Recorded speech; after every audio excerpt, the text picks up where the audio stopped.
So ఎంత పని చేస్తిరయ్యా Ganesha. So Ganapati Bappa Morya కావాలయ్యా యూరియా అని చెప్పేసి బీఆర్ఎస్లో ఒక కొత్త ఈ దుకాణం అయితే పెట్టరు కదా.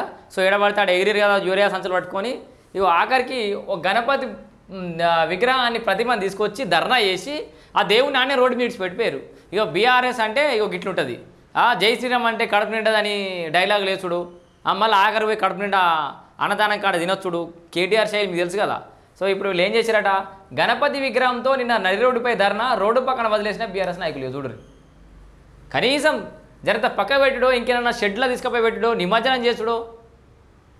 దేవునికి కంటే గౌరవం లేదా? సరే గౌరవం లేదు మీకు లెక్కలు లేదు అనుకున్నప్పుడు ఎందుకు పట్టుకపోయారా దేవుని అడ్డం పెట్టుకుని ఎందుకు మీరు ధర్నా చేయాల్సి వచ్చింది?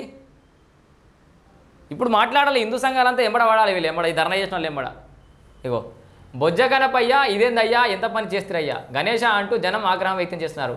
పెద్దపల్లి జిల్లా మంతని పాత పెట్రోల్ బంక్ వద్ద మంతని కాటారం వెళ్లే ప్రధాన రహదారిపై రైతులకు యూరియా అందించాలని బీఆర్ఎస్ ఆధ్వర్యంలో నిన్న నడి రోడ్డుపై ధర్నా చేసి ఈ ధర్నాలో గణేష్ విగ్రహంతో రోడ్డుపై పెట్టి ధర్నా నిర్వహించి గణపతి బప్ప మోరియా కావాలయ్యా రైతులకు యూరియా అంటూ ధర్నా నిర్వహించి ఇదంతా బాగానే ఉన్నా ధర్నా అయిపోయాక ప్రధాన రహదారి పక్కనే గణేష్ విగ్రహం వదిలిపెట్టిపోయారు. అయిపోయాయి. బీఆర్ఎస్ అంటేనే ఓడ ఎక్కేదాకా ఓడమల్లన్నా ఓడ దిగినాక బోడమల్లన్నా ఇదే వాళ్ళ తంతే కదా ఉంటుంది.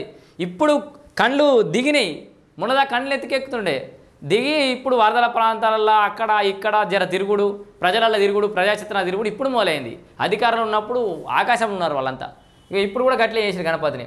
ఇది గమనించిన స్థానికులు తీవ్ర చర్చించుకుంటున్నారు.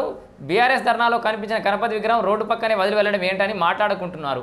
హిందూ మనోభావాలను దెబ్బతీసేలా ఉన్నాయని పలువురు సోషల్ మీడియాలో మండిపడుతున్నారు.